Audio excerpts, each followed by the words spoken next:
Perfect sex life বলে কিচ্ছু নেই। আপনার পার্টনার আপনার সাথে বিছানায় 100% তৃপ্ত?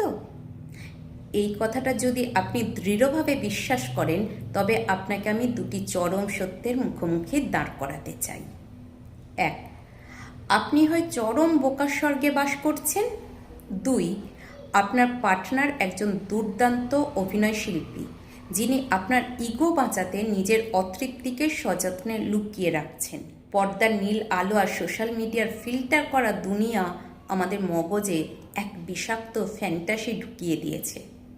মুভি আর ইন্টারনেটের অবাস্তব দুনিয়া আমাদের শিখিয়েছে পুরুষ মানে ঘন্টার পর ঘন্টা অসীম সক্ষমতার এক ক্লান্তিহীন যন্ত্র, আর নারী মানে নিখুঁত আবেদনময়ী, সর্বদাই কামনার আগুনে পুড়তে থাকা এক শরীর।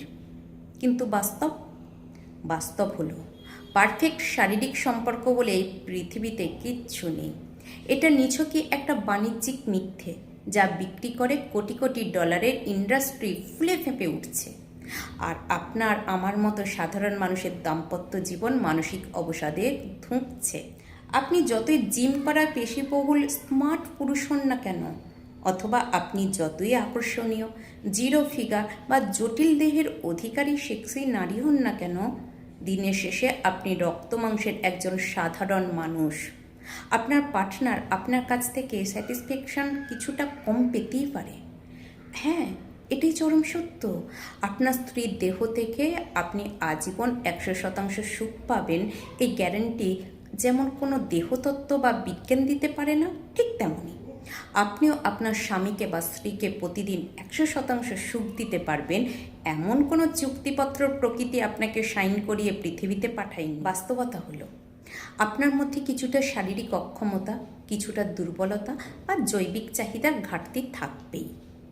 কখনো কাজের চাপে আপনার সক্ষমতার তলানিতে ঠেকবে, কখনো মানসিক অবসাদে আপনার শারীরিক আকাঙ্ক্ষা শূন্যের কোঠায় নেমে আসবে, কখনো হয়তো মিলনের মাঝপথই আপনার শরীর বিদ্রোহ করবে। এগুলো কোনো রোগ নয়, এগুলো মানুষের স্বাভাবিক শারীরবৃত্তীয় প্রক্রিয়া। কিন্তু এই সামান্য অপূর্ণতাগুলো যখন আমরা মেনে নিতে পারি না, তখনই শুরু হয় মনস্তাত্ত্বিক টানাপোড়েন। নিজেকে একবার প্রশ্ন করুন তো, আপনি কি আপনার বেডরুমে একজন জীবনসঙ্গী খুঁজছেন, নাকি কোনো পর্ন স্টার বা মুভির হিরো হিরোইন খুঁজছেন? আমাদের সমাজের দিকে তাকান। প্রতিদিন হাজারো দাম্পত্য রসায়ন নীরবে ধ্বংস হয়ে যাচ্ছে শুধু এই অবাস্তব প্রত্যাশার ভারে। পুরুষ তার সক্ষমতা প্রমাণের এক অসুস্থ প্রতিযোগিতায় নেমে নিজের আত্মবিশ্বাস হারাচ্ছে। নারী তার দেহের নিখুঁত গঠন নিয়ে হীনমন্যতায় ভুগছে। আমরা ভুলে গেছি বিছানায় পারফর্ম করা আর পার্টনারকে অনুভব করা দুটো সম্পূর্ণ ভিন্ন বিষয়। দাম্পত্য রসায়ন বা মনস্তত্ত্বের ভাষায় আসল শারীরিক সম্পর্ক বা ইন্টিমেসি মানে ঘরমাক্ত দুটো শরীরের যান্ত্রিক কসরত নয়। আসল ইন্টিমেসি হলো পার্টনারের সেই দুর্বলতাগুলোকে জানা, তার ক্লান্তিগুলোকে বুঝতে পারা এবং সেই অপূর্ণতাগুলোকে পরম মমতায় জড়িয়ে ধরা। যেদিন একজন স্বামী তার স্ত্রীর ক্লান্তি দেখে বলতে পারবেন, আজ থাক, আজ শুধু তোমাকে জড়িয়ে ধরে ঘুমাবো, অথবা যেদিন একজন স্ত্রী তার স্বামীর সাময়িক অক্ষমতাকে কোনো কটাক্ষ ছাড়াই স্বাভাবিকভাবে মেনে নিয়ে বুকে টেনে নিতে পারবেন, সেদিনই তৈরি হবে আসল দাম্পত্য রসায়ন। দুটো অসম্পূর্ণ মানুষ যখন একে অপরের শারীরিক ও মানসিক অসম্পূর্ণতাগুলোকে দোষ না ধরে সেটাকে মানব জীবনের অত্যন্ত স্বাভাবিক একটা অংশ হিসেবে মেনে নেয়, তার নামই হলো প্রকৃত ভালোবাসার জীবন। আপনার পার্টনারের শরীরে স্ট্রেচ মার্ক থাকবে, পেটে মেদ থাকবে, বয়সের সাথে চামড়া ঝুলে যাবে, পুরুষের যৌবনের তেজ কমবে। এটাই প্রকৃতির নিয়ম। এই নিয়মকে অস্বীকার করে যারা সোশ্যাল মিডিয়ার ফ্যান্টাসি আর নীল দুনিয়ার মোহ নিয়ে পারফেকশন খুঁজতে যায়, দিন শেষে তারা পরক্রিয়া, ডিপ্রেশন আর বিবাহ বিচ্ছেদের অন্ধকারে তলিয়ে যায়। আপনার শরীর কোনো মেশিন নয়, আর আপনার বেডরুম কোনো অলিম্পিকের ময়দান নয় যে সেখানে আপনাকে মেডেল জিততেই হবে। একটু কম পারফেক্ট হওয়াতে দোষের কিছু নেই, মাঝে মধ্যে ব্যর্থ হওয়াটাও মানুষের সৌন্দর্য। এই অপূর্ণতা, এই ব্যর্থতা আর এই চরম সত্যকে মেনে নেওয়ার নামই হলো সুস্থ জীবন। এবার আপনার কাছে আমার কিছু প্রশ্ন। যা হয়তো আপনার হৃদয়ে আগুন জ্বালাবে, আপনাকে নিজের দিকে আঙুল তুলতে বাধ্য করবে।